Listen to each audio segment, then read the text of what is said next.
Ladies and gentlemen, boys and girls, children of all ages, this is your boy James, aka Hollywood J Blaq, live in the building once again, back with another Synful Blaq Reacts. I got my main mans, Big MFing, Sinners in the building. How you doing today, sir?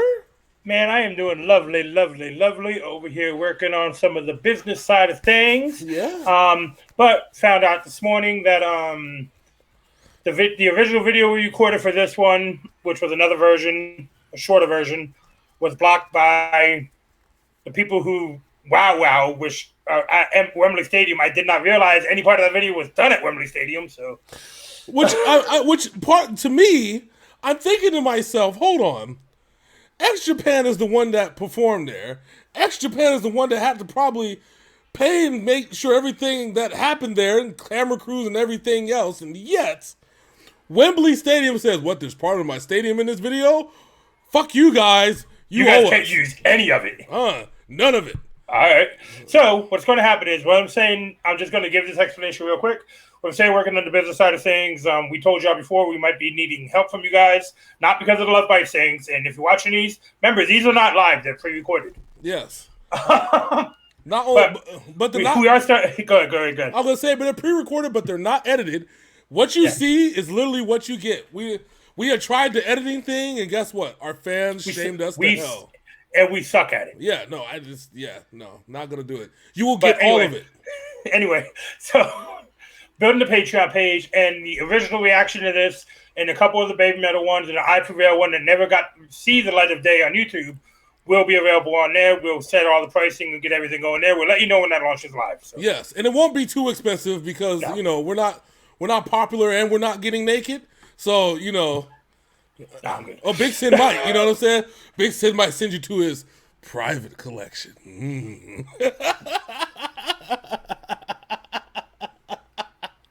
Groot, I need your help, boy. So anyway, we over here bullshitting and shit. So what we got today is we have the reaction, this time to the actual live version. The other one was a music video. Yes. So we're actually reacting to this. So this is technically a blind reaction to X Japan's Endless Rain.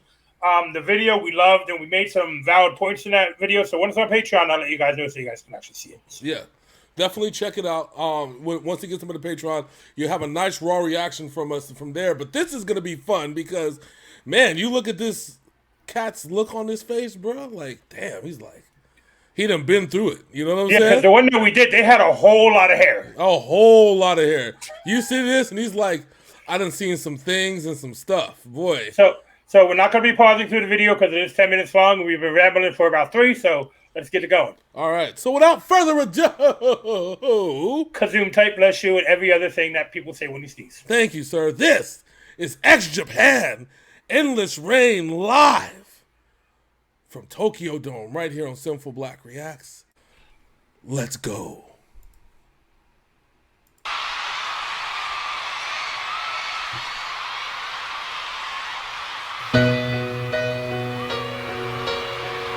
Oh, that familiar piano set. We talked about this in the original video where this is where November Rain kind of came from, and it's ironic that it's called Endless Rain. Like, you know what I'm saying? Yeah, I think November Rain is heavily inspired by this song. Heavily? You mean like a 20-ton weight? Heavily? Oh, okay.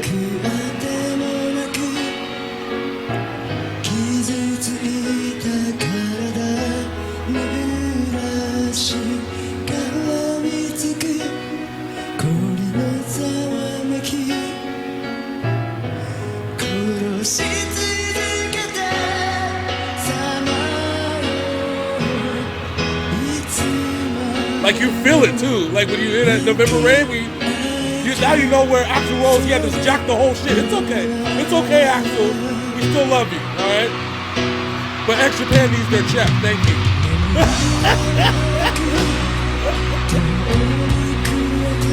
the emotion, man. Oh,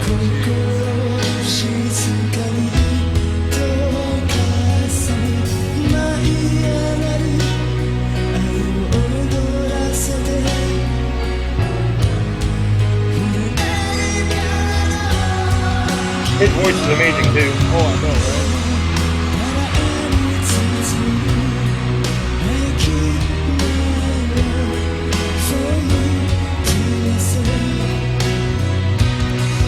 It's soft and gentle, but we know it's capable of like that high part. Feel it.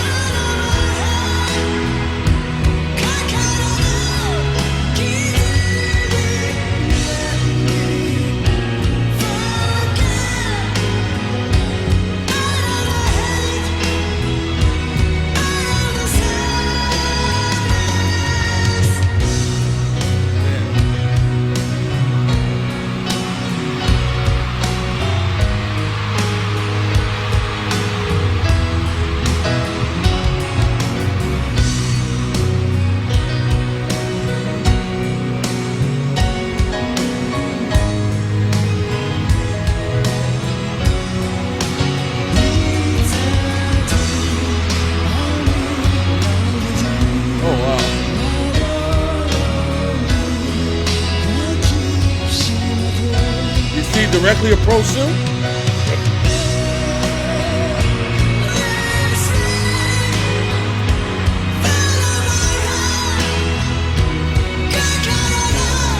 We'll talk about the significance of that after the video.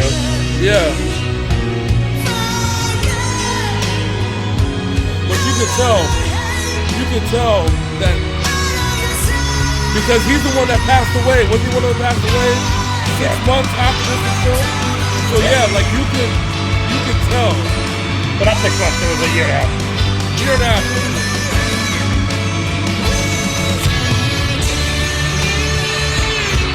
Here we go.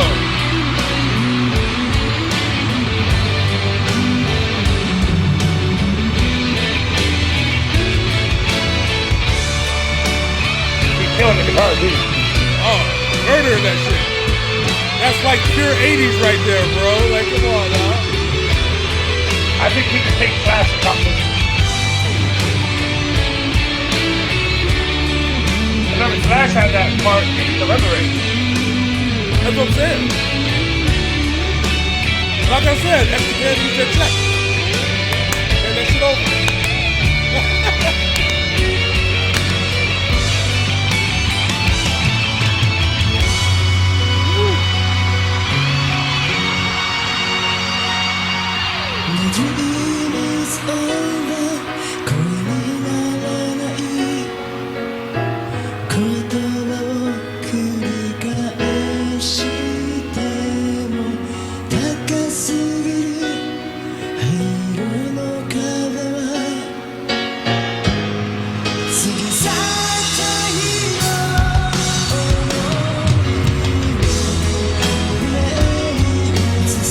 What you know is he sat on the side of the bass.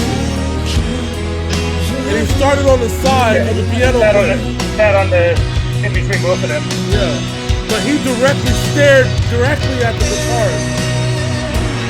High. Yeah. And that elevation of voice right there on the end is nice.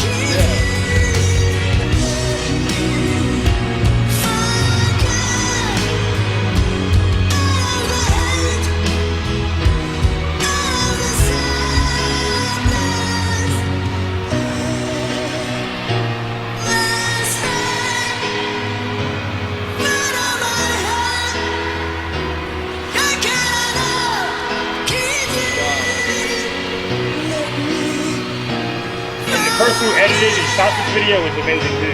Yeah, he deserves a check too. Couple checks. He captured all the emotion of this whole thing. Yep. Oh, man. I mean, they didn't call it The Last Ride for nothing.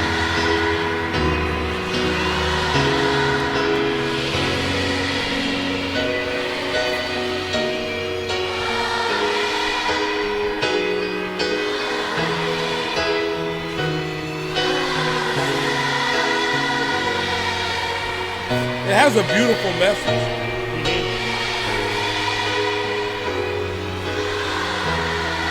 And it means more now that we know about Hyde.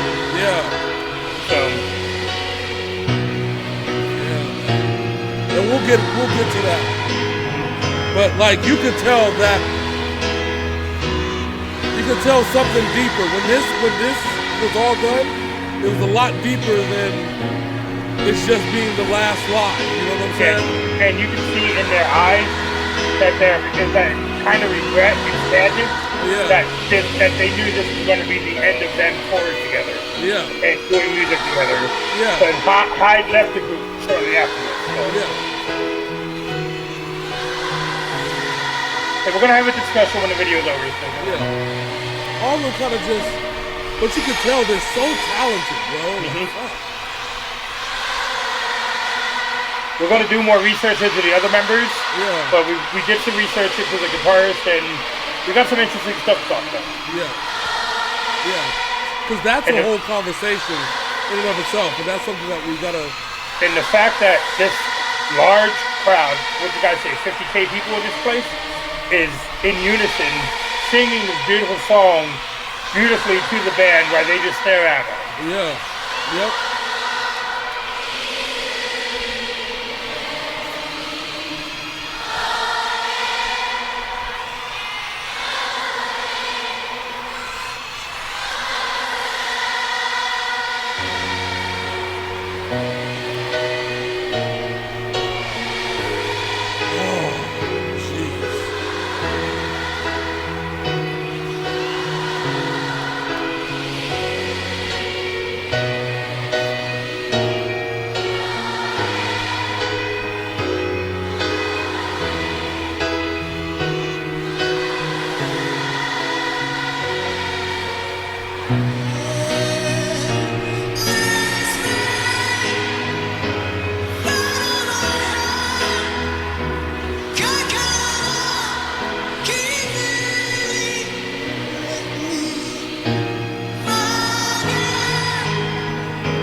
That is nothing but love and respect from this crowd and from the band to the crowd.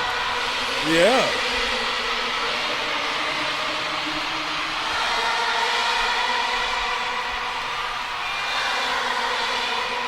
And now they're individually walking off the stage while the crowd sings them away.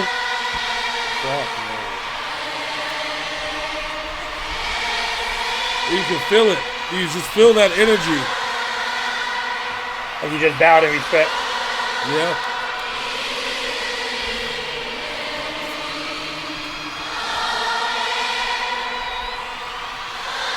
You can almost hear the heartbreak in the fans too. Yeah, like they don't want him to go. But it tells you what they meant. You know what I'm saying? What this band meant to Japan at the time. Because this band did things differently than every other ex-Japan, well, any other Japanese rock band in that era.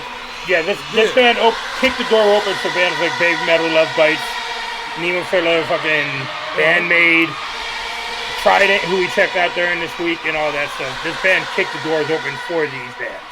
Not just kicked the door open, but fucking dropped a bomb on them. You know what I'm saying? Right. So now we're going to have a little bit of a discussion here.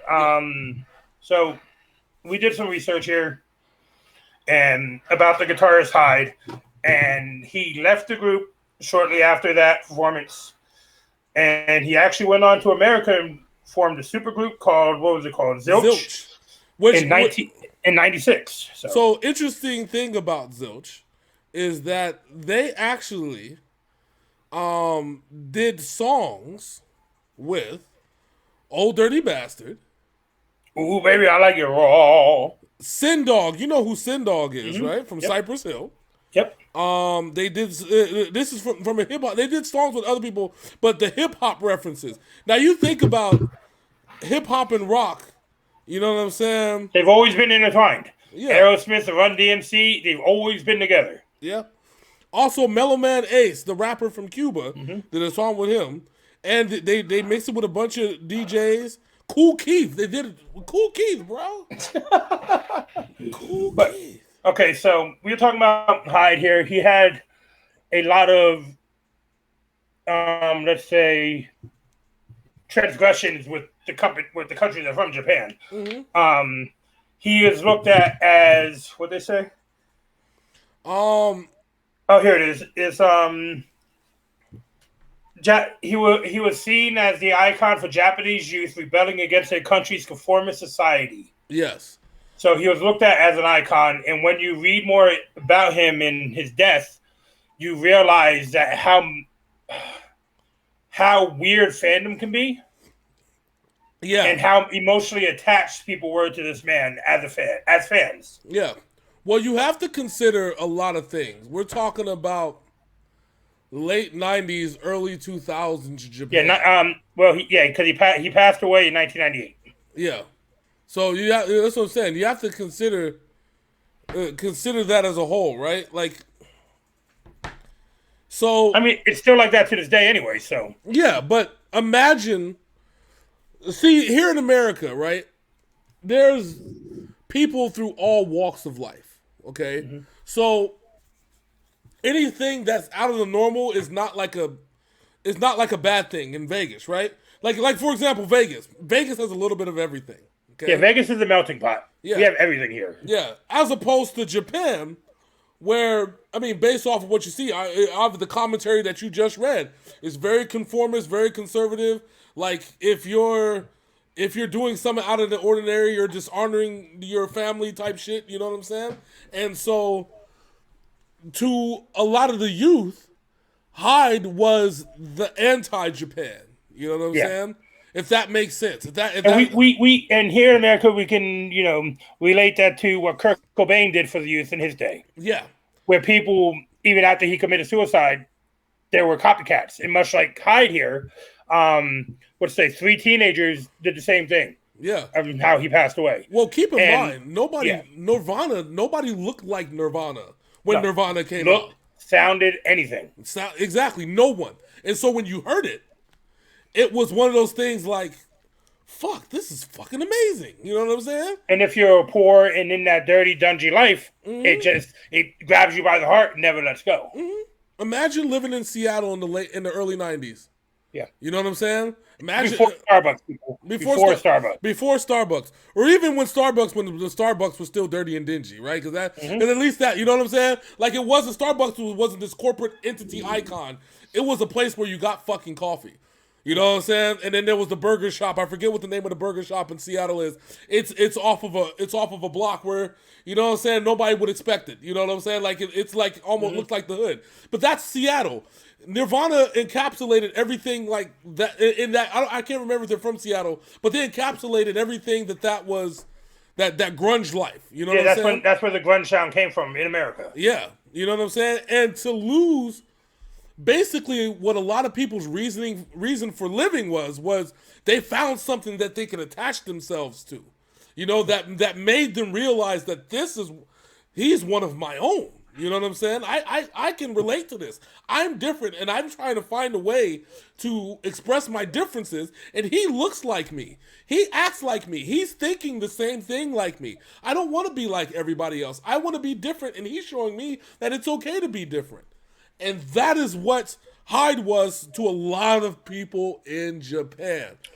To the point where he came out here, he wasn't hated. Like he wasn't being stalked or berated and shit like that like he was in Japan. He was loved.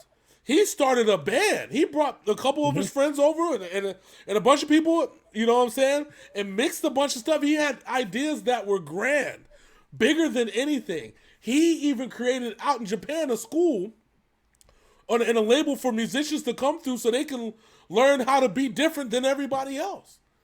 To think that he comes out here, beloved, starts a band, and everything is fine. He was out here for 3 months, and then he goes 6 months. 6 months, and then he goes home because probably visa, whatever the case may be. I'm not sure how it does. All right, so I'm gonna read the article I have right here. Yeah, and this is where it gets a little dark and serious in this conversation. Yeah. So Hyde passed away at the age of 33 the morning of May 2nd, 1998. After a night of drinking, he was found hanged by a towel tied to a door handle in his apartment in the Minami Azabu district of Tokyo. He had returned to Japan just 5 days earlier. Oh, wait, you're right. After a 3-month stay in LA. On May 1st, he and the members of Spread Beaver recorded for television shows and went out drinking, with his brother driving him home at roughly 6:30 a.m. the following morning. When found unconscious around 7:30 a.m., he was taken to the hospital in Hiru, where he was pronounced dead at 8:52. Zilch bassist Paul Raven said he saw him a few days before this happened and had absolutely zero indication from him that anything was wrong other than that he was exhausted. But I know Hollywood talked to me about it. One of the police reports, do you still have that article in front of you? Yeah. Yes. So tell us what it said again. All right, so let me go back real quick. Because to me, it sounds kind of hinky, especially knowing what he was against the Japanese government at the time. Yeah, he was very much. The police deemed it a suicide, right? But if you ask, his friends say don't think that he killed himself. His friends think that it was an accident. Mm-hmm. You know what I'm saying? There was a wonderful post on Reddit that talked about it. At the time, 10 years ago. I think it's been 23 years, bro. Yeah. Yeah, I'm getting old. I graduated that same month. I graduated May of 1998. Yeah.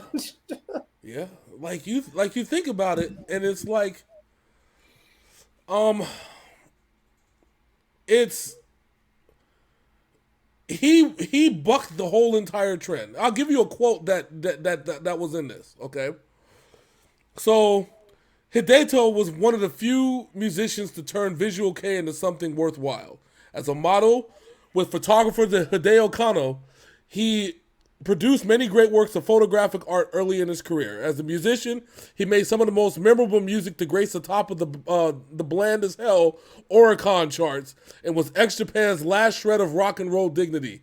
With Zilch, he produced an industrial powerhouse that, if he had survived, would have completed a world tour with Marilyn Manson at the height of Marilyn Manson's popularity. And Marilyn Manson's popularity at the time was a fucking goddamn. 97 Marilyn Manson with Sweet Dreams. Let's start there. We're all stars now in the dope show. and at that point, he would have brought the Japanese brand of rock music to the world. As a businessman, he created Lemonade, Head Wax, which was responsible for giving several good bands a start in the short time he ran it before he died. As a talent scout, he was partially responsible for legendary bands such as Luna C and Zykill. And so, but he had his troubles. So, in the fallout of his apparent suicide, 3 teenagers copycatted, and at his wake, a young lady slit her wrist after she laid flowers down the wrist, and a person who drove from Osaka to come to the wake fell asleep on the road, killed one, and caused an accident which seriously injured 7 others. Yeah. Now, this is the part of fame that people need to realize is very ugly. When you latch on to celebrities, you really don't know what's going on with them. Yeah. You know, you latch on to them for what you see in front of you. Yeah.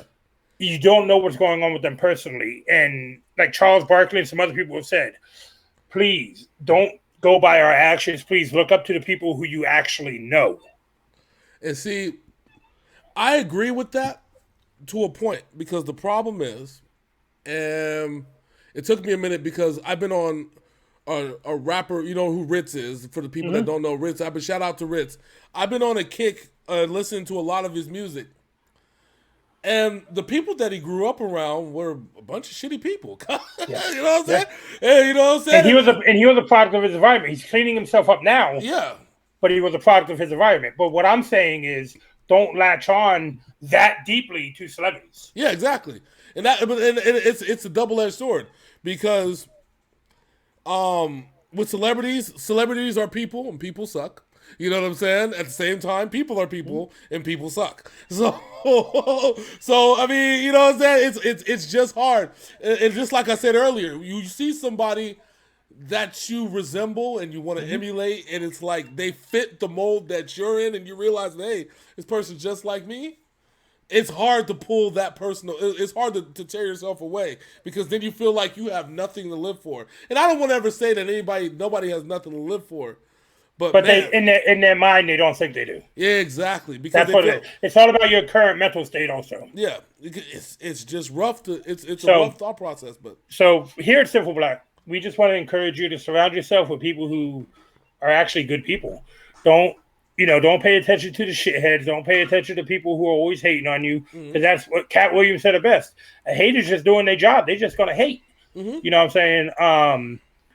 Myself in Hollywood here, in our younger days before we had kids, we were surrounded by shitty people. Yeah.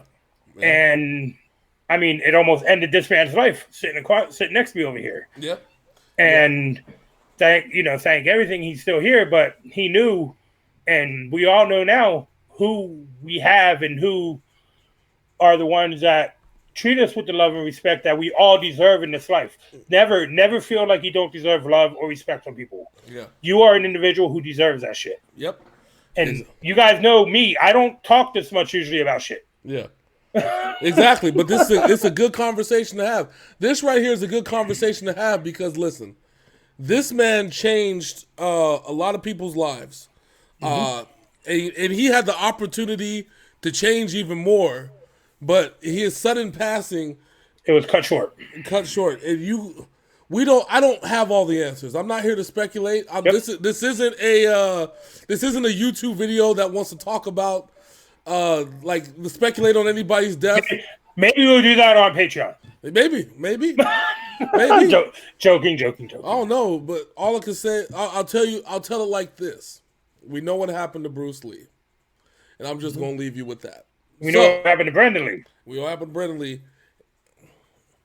Certain things about the culture, sir, that when the shit pops off and they disagree with what you want to do, I'm just saying. Yeah, the Brandon Lee thing, how does one bullet at a table where all the boards were supposedly checked in the blanks when he was getting shot in the crow, how did one board end up real and actually go through his heart? Exactly.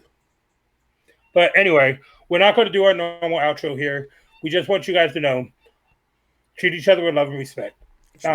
What we do here is for entertainment. You know, we can have these deep talks and shit. Me and Hollywood here have known each other 20 plus years. Yeah. It's we're not afraid to show our emotions on our sleeve. We're not afraid to talk. Yeah. Yes, this one is more personal with me just because of shit that I've been through in my life. He knows my history. But yeah. You guys all deserve love and respect from people, and if you're surrounded by people who do not give that to you, find yourself people who do. Cut them off.